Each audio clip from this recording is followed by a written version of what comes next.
Pope has made a point to put less emphasis on issues like abortion and same-sex marriage and to focus more on the church's role in helping the poor.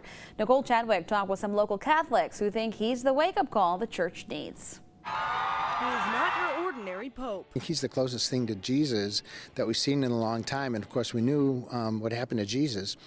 He didn't get to the cross winning a popularity contest. The pontiff's visit to the U.S. this week has Catholics in mid-Michigan rethinking what it means to be Catholic. He told the bishops of the world, he said, you know, you're supposed to be shepherds.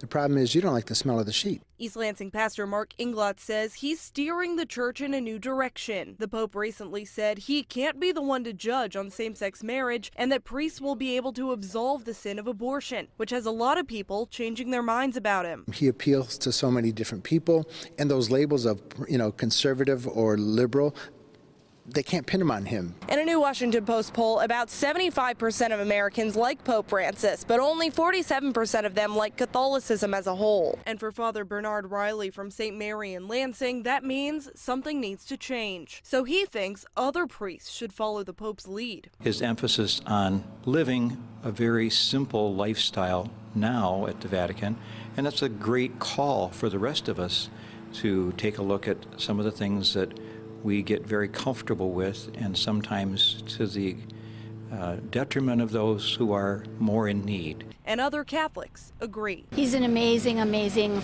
leader for our church, and I really think he's making a difference in the world. We certainly need to have all the spiritual help we can get, and there's probably no better example about that in today's world than Pope Francis. In Lansing, Nicole Chadwick, Fox 47 News. Bishop of Lansing Earl Boyea plans to be in Washington for the papal visit.